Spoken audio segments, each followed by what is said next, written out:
Why does every video about the Lion King have to start like this? It's a stupid trope, so I'm gonna stop. Stupid. In the jungle, the mighty jungle, there was a shitty game. The Lion King. Released in 1994, this feline retelling of Hamlet quickly became one of Disney's most successful movies, leading to an absolute tidal wave of licensed merchandise. Yeah, I'm talking t-shirts, plushies, socks, posters, creepy mugs, Broadway, umbrellas, towels, a puzzle book, Pez dispensers? It was inevitable that the property would eventually make its way into the world of video games. I mean, come on, if you can put The Hunchback of Notre Dame on the Game Boy, then I'm sure you can find something for the Shakespeare lines to do. There have been multiple games based on The Lion King, but I've teased covering a particular one more than a few times over the last year, so I figured I might as well finally get around to it. So today, we're going to be taking a look at Disney's The Lion King, Simba's Mighty Adventure. Now, it should be known that I actually have a little bit of history with this game. It was actually one of the first few games on the PlayStation that I ever owned, along with WWF SmackDown and Toy Story 2. So I suppose you could say this was the black sheep of my collection? But hey, let's not pass judgment just yet. First we have to actually play the game, and I'm confident that it'll prove its worth to us, whatever that may be.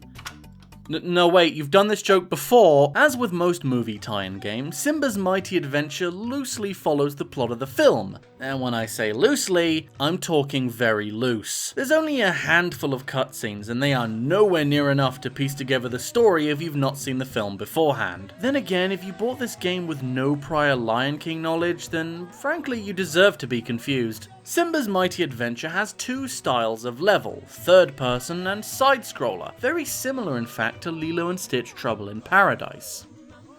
That's not a good sign. Good morning, Master Simba. Mufasa is waiting for you atop Pride Rock. Oh, thank you, Zazu. That's very nice of you to mention. Anyway, so the game begins and I immediately regret playing it. Okay, words somehow fail to describe just how instantaneously bad this game feels to control. Now, it might not look so bad, but trust me, it is much worse than it looks. It somehow feels extremely stiff, yet at the same time far too loose. Even when trying my hardest, it still feels like I have no control whatsoever. Honestly, the main problem here is that you're just too fast. You lack the maneuverability and, frankly, the level design needed to support the speed at which Simba goes in this game. I know it might seem a bit much, me being so critical when we've only just started the game, but it really is the most immediate thing you notice when you first start playing. I mean, if you can't even get the controls right, what's the point of anything else? Anyway, moving on from the controls, this game is a bit of a collectathon. When you start a level, you're told you have to collect at least 100 points worth of these poor tokens to beat a stage. Some of them are only worth 1 point, some are worth 5, and some are worth 50 points. But I wouldn't really worry about that, seeing as there is a total of 500 available in each level. You'd probably have to be trying to avoid them in order to actually fail. Another collectible this game has are Scrabble letters that spell out Simba. Yes, I was getting to that. They spell out Simba, or if you're bad at the game, Sib. The first enemies you encounter are bugs, and no, not that kind, but there'll be plenty of those, don't you worry. These are a pretty standard form of enemy for a game like this, but once again the controls are so bad it makes defeating them a monumental task in of itself. You'd think Simba, a frickin' lion, would easily be able to kill a tiny little ladybird with no trouble whatsoever, but apparently not. Also, yes, I said ladybird. I also say car park, lift, chips, and orange juice with bits. Throughout the first stage, you bump into a few familiar faces who all have something to teach you about how the game is played, with Scar and Mufasa offering combat tips, and Nala offering general gameplay advice. If you jump up to a cliff and hang from the edge, you can pull yourself up by pressing the jump button. Excuse me, what was that? By pressing the jump button. Button. You learn a total of 3 attacks in this game: the roar, roll, and pounce. The roar is pathetic. However, the role is slightly better. It gets the job done, I suppose, and it does keep you moving and thus makes the game technically shorter, but it can really mess you up if you're not careful. As for the pounce, just don't even bother. It's like a double jump, but not really. The amount of precision needed to hit anything with it is just not worth it. Honestly, I've accidentally stomped enemies to death way more times than I ever did trying to. And furthermore, those bugs must be fucking huge. Look at them. They're like the size of Simba's head. What kind of radiation did this? I didn't realize the Pride Lands were in Chernobyl. Do you remember the bit in The Lion King where Simba kills the hyenas and they become ghosts?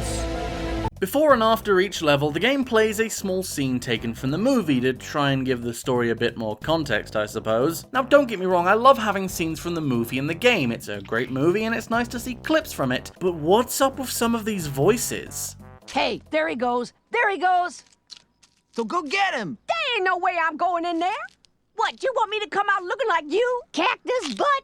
How come these licensed games can get the rights to use footage from the movie, but not the voice performances? And it's not even all of them, only a few characters have been replaced, and it seems almost random. You're telling me that you could afford James Earl Jones, but not Matthew Broderick?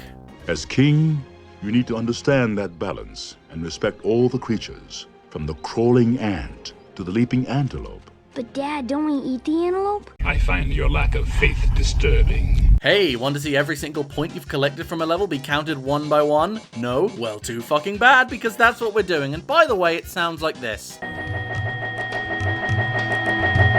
Although admittedly this animation of the coins falling into a pile is kind of satisfying, you get a pass on this one. Simba's Mighty Adventure also features a collection of bonus mini-games that you can play at the end of each level. They can also be accessed via the main menu by going to Rafiki's, which sounds like an expensive restaurant you never eat at because the owner is a bit too creepy, but these mini-games are all pretty much terrible, with maybe the exception of the matching game. It's not good, but it doesn't really do anything wrong either, it's just kind of boring. But the others are just flat out bad. There's a bug squashing game which is both tedious and unfair, a whack-a-mole clone with Timon and Pumbaa, and a weird fighting game that I forgot to read the instructions on and was killed instantly. Lovely. But yeah, these are all mostly forgettable and don't even offer any rewards for completing them as far as I can tell, so there's not really any point in playing them. And they say elephants have good memory. I won! Ooh, it's time for the Stampede. You remember that scene, right? The scene that took 3 years of revolutionary 3D rendering technology to pull off? I wonder what the video game level's gonna look like. It has to be awesome. You just keep finding new ways to disappoint me. The Stampede level is the absolute fucking worst. The terrible controls are really highlighted here as you barely have any control over Simba's movements and always end up careening into every rock, tree and crevice you come across. Not to mention the camera can barely keep up with you and you just end up getting stuck in everything. Also, there's no Mufasa death scene here, which is a shame because I was really looking forward to how it would look on the PS1. So the game just kind of plods along after this and you Return of the King unlocked. Finally, a better game.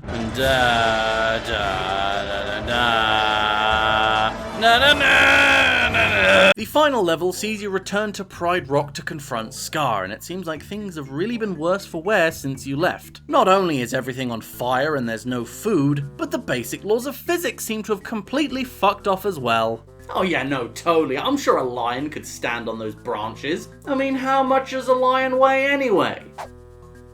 Yeah, I'm sure it's fine. Eventually, you make your way up Pride Rock and come face to face with Scar. You both stare each other down before that, apparently. I mean, did you honestly expect anything else? The whole game has just been one big disappointment so far anyway. Is it any surprise the final boss is a joke? Oh, don't worry though, because we do get some epic mid-fight dialogue. And here's my little secret. I killed Mufasa. This is the end, Scar. We dodge his boulders, jump on his head a few times, it plays the end of the movie, and the game is finally finished. Wait, what? What's going on? The Lion King 2? This game has The Lion King 2 in it? Come on, game, you can't You can't actually expect me to remember The Lion King 2, can you? I mean, that was the one that was based on the other Shakespeare play, right? Oh, what was it? It was the Merchant of Venice. To be honest, I don't even think the game knows what happened in The Lion King 2. The cutscenes it chooses to play seem almost random and often just end abruptly. No more hunts for you, not ever. But I was doing just fine, even before Kovu. Kovu? So there's a Lion King 2 portion of the game, and guess what? It sucks just as much as the Lion King 1 section does. The first level in this half of the game features probably the most bullshit collectibles. I'm talking ones where you seem to need to take damage or just flat out die in order to get them. Oh, don't get me wrong, I'm sure it's theoretically possible to get them and live, but the controls are so bad that it's practically impossible. Also, it has its own Stampede section where you spawn inside rhinos when you die, and it makes me wish the 1983 video game crash was the end of this wretched industry, and I no longer had to play this thing anymore. Skipping through to the end because it's the same game it's always been. The final boss fight is against Scar's wife, Zira. It is literally just the Scar fight again, except instead of raining rocks down on you, Zira uses logs that you can just stand completely still and they'll never hit you. So you fuck around a bit more and eventually kill her. Kovu is accepted into the Pride, everyone has a good old roar, Simba gets a happy breeze from his dead pappy, and they all live happily ever after. I don't remember this movie. So that was Disney's The Lion King, Simba's Mighty Adventure. It's bad. Oh, it's bad. Like I said in the beginning of this video, I have history with this title, as one of my first PS1 games, playing it is technically one of the earliest gaming memories I have. But not even nostalgia for the brightly coloured paw tokens can hide the fact that this game is just terrible. The controls I've gone on long enough about, but on top of that, the game just lacks any real fun factor. Its level designs are bland and uninteresting, its graphics dull and uninspired, and it doesn't even feature any songs from the films. I mean, how do you make a game about a musical and not include any of the songs? It's clear to me now that this game is, without a doubt, the worst Lion King related product to have ever been made. No, wait, I changed my mind. This is the worst thing ever made. Hello, Zazu. I'm here to have my diaper changed. Why do I have to open my big mouth? Well, at least the torment's over now. Hey, what the hell's that? Play puzzle game? Okay, I don't see why not. I mean, how bad could it really be? Fuck off, fuck off, fuck off, fuck off! Hey, thanks for watching. I hope you enjoyed this video, and welcome to 2020. I've got a lot planned for this year, and I hope you stick around, because it's only just getting started. I'd like to personally thank my backers on Patreon: Aaron Loralian, Bree B, Feely Damon, Joshua Alexander, Julie, Liz Lilith, Kira Mitchell, and Leah. Thank you all for your generous contributions. It means the world to me. My question of the day is, why did they even make the 2019 movie? It just fuck...